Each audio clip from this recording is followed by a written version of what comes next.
Welcome friends, welcome to logical Guruji. और आज हम लोग शुरू करते हैं नया केस लॉ नंबर 2। कल हमने सीरीज शुरू की थी ज्ञान धन नाम से। ज्ञान धन ये चीज़ जिसमें हम लोग केस लॉ डिस्कस करेंगे रोज, ठीक है। पीछे भी लिखा हुआ है मैंने, a case law a day keeps tension away, right. So हर दिन एक केस लॉ अगर आप करते हो तो सर आपकी लाइफ बहुत सुखी जाएगी, आराम से जाएगी। कंपनी लॉ में, सेबी में, सीए में, सीएस में, सर जब भी आप कंपनी लॉ या लॉ पढ़ रहे हो सर, केस लॉ आपको बहुत बहुत यूज़फुल साबित होगा फ्यूचर में, राइट। सो शुरू करते सीरीज़ हमारी केस लॉ की। कल हमने केस लॉ नंबर 1 डिस्कस कर लिया था, आज हम लोग केस लॉ नंबर 2 डिस्कस करेंगे, ठीक है। ज़्यादा टाइम लूँगा नहीं, बातें भी ज़्यादा नहीं करेंगे, टॉपिक पे सीधा आते हैं, ठीक है। तो टॉपिक रहा ये आपके सामने, ज्ञान धन की आज दूसरी सीरीज़ हम लोग शुरू कर रहे हैं, ठीक है ना। क्या है सर केस लॉ? देखिए बहुत सिंपल सा टॉपिक हम लोग शुरू करेंगे। सर एक कंपनी है जिसकी बोर्ड मीटिंग हो रही है।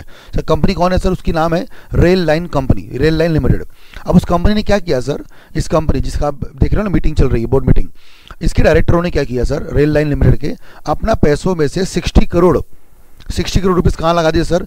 उन्होंने लगा दिया सर किसी एक फिल्म के प्रोडक्शन में। एक मूवी बन रही है, उस मूवी के प्रोडक्शन में उन्होंने लगा दिए 60 करोड़।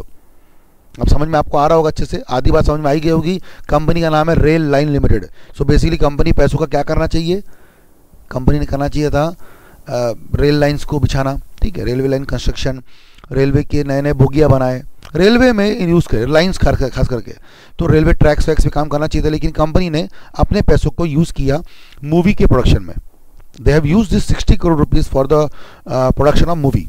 जो मुझे लगता है, जो आपको समझ में भी आ रहा है कि सर ये कंपनी का ऑब्जेक्ट क्लॉज नहीं है, which is not covered into the objects of the company. न कंपनी के मेन ऑब्जेक्ट में, न कंपनी के इंसिडेंटल ऑब्जेक्ट में। सर ये कंपनी का ऑब्जेक्ट ही नहीं है। अब सर ऐसे में क्या करें? अच्छा, पंगा यहाँ भी नहीं है, पंगा शुरू होता है अब सर जो पैसा लगाया जिस कंपनी के मतलब मूवी में, वो मूवी हो गई फ्लॉप। द मोमेंट वो मूवी फ्लॉप हो गई सर, लॉस हुआ कंपनी को करीब करीब 50 करोड़ का। मतलब एक तो 60 करोड़ लगा दिए, थोड़ा बहुत पैसे मिल गए जो टिकट बिकी उससे, बट 50 करोड़ का घाटा हुआ। अब जैसे घाटा हुआ तो लोग चिल्लाने लग गए। तो जो शेयर होल्डर हमारे कंपनी के साहब, तो शेयर होल्डर ने क्या किया? They objected to such investment since they are saying that this is not covered into object clause. तो उनका एक वर्ड था, अब सबने सुना होगा ना, अल्ट्रा वायर्स। तो उनका कहना था सर कंपनी का ऑब्जेक्ट अल्ट्रा वायर्स है, बियॉन्ड कंपनी लॉ है, एमओए के बियॉन्ड है सर, ये वॉइड है। तो उन्होंने क्या बोला? They filed a suit in the court of law making the directors personally liable. So they said that the directors should repay that 50 crore rupees, और अगर 60 करोड़ भी नहीं, 50 करोड़, 60 करोड़ तो थे, 10 करोड़ मिल गए होंगे, 50 करोड़ की लाइबिलिटी के लिए केस किया। क्वेश्चन मेरा सिंपल सा है, विल दे सक्सीड? क्या केस टेनेबल है? मतलब क्या कोर्ट में केस मेंटेन होगा कि कोर्ट में केस डिस्मिस होगा? क्या लगता है आपको? Everyone again who is watching my lecture for the first time, pause this video and answer yourself first of all, what you think. क्या वो शेयर होल्डर, ये जो शेयर होल्डर्स थे यहाँ पे जो आप दिख रहे होंगे आपको, ये लोग जो ऑब्जेक्शन कर रहे हैं, इनके दिल की बात सुनी जाएगी? इनकी जो गुहार है, इनकी जो रिक्वेस्ट है वो सुनी जाएगी? क्या इनका ऑब्जेक्शन सही है? क्या कंपनी के डायरेक्टरों ने गलत काम किया कि नहीं किया?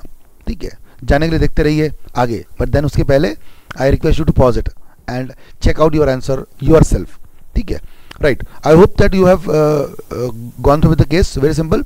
Late me again quickly revise the case. क्या था केस का नाम? बहुत सिंपल सा, एक कंपनी रेल लाइन लिमिटेड, उसे क्या किया, अपना लगाना चाहिए था रेलवे ट्रैक्स में, रेलवे की कंस्ट्रक्शन में, बट देन उन्होंने पैसा लगा दिया मूवी के प्रोडक्शन में।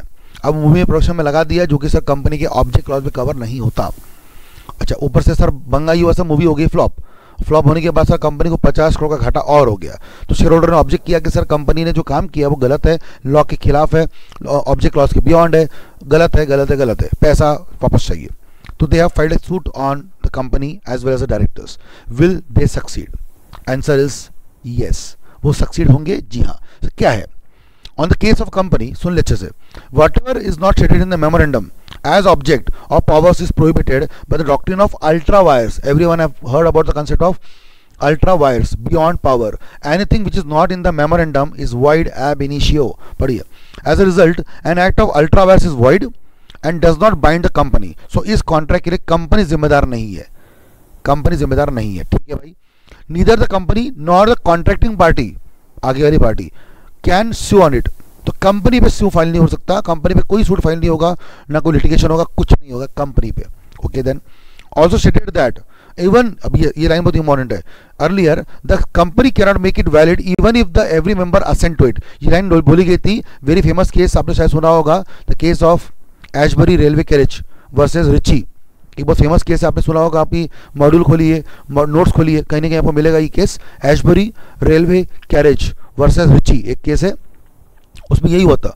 एक the case of was of Belgium में रेलवे लाइन, मैंने वहीं से केस को थोड़ा सा कॉपी किया है, ठीक है, उसको थोड़ा सा तोड़ मरोड़ के नया पेश किया आपके सामने। तो ये केस पढ़िएगा, वहाँ पे एक डायलॉग कोर्ट ने दिया था, हाउस ऑफ लॉर्ड्स ने, दे सेड दैट गलत चीज़ होती है, अगर सब लोग हाँ भी बोल दे तो भी सर वो रेक्टिफाई या रेक्टिफाई नहीं हो सकती।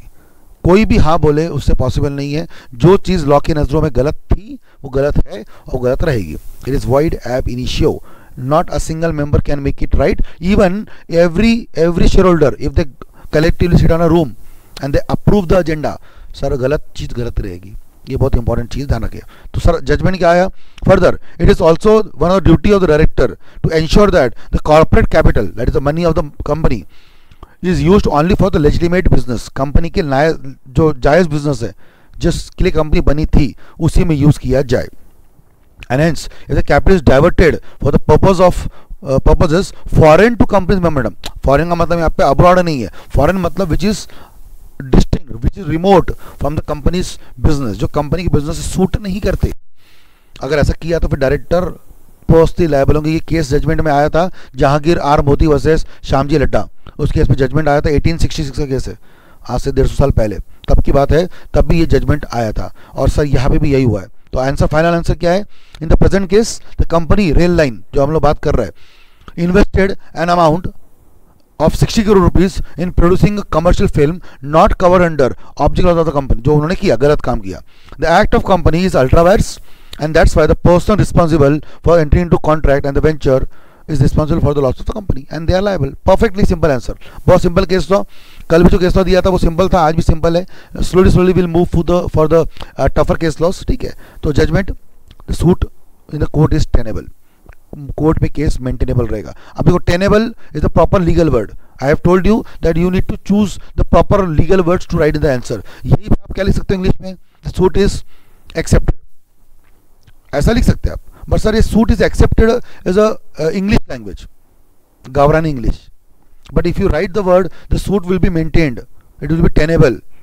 The court will not dismiss the suit in the eyes of law. अगर ऐसा कुछ भी अगर आप लिखते हो प्रॉपर इलीगल भाषा में, तो सर आपका केस ज़्यादा अच्छा उठ के दिखेगा, बाकी लोगों के आंसर के मुकाबले आपका आंसर अच्छा लगेगा और सर आपको ज़्यादा अच्छे मार्क्स मिलेंगे, राइट। तो this was for today.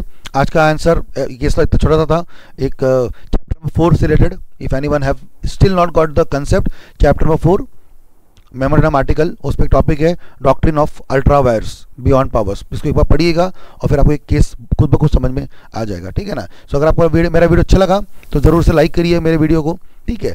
Comment box में जाके कमेंट भी कर सकते हैं, आपके कुछ भी सुझाव या फिर सजेशन होंगे तो आप बता सकते हैं मुझे। और मेरा चैनल सब्सक्राइब करना ना भूलें। तुषार पहाड़े मेरा नाम और मेरे चैनल का नाम है logical Guruji, right. So I hope this is enough for this case law and आपको फ़ायदा हुआ होगा इस केस लॉ का।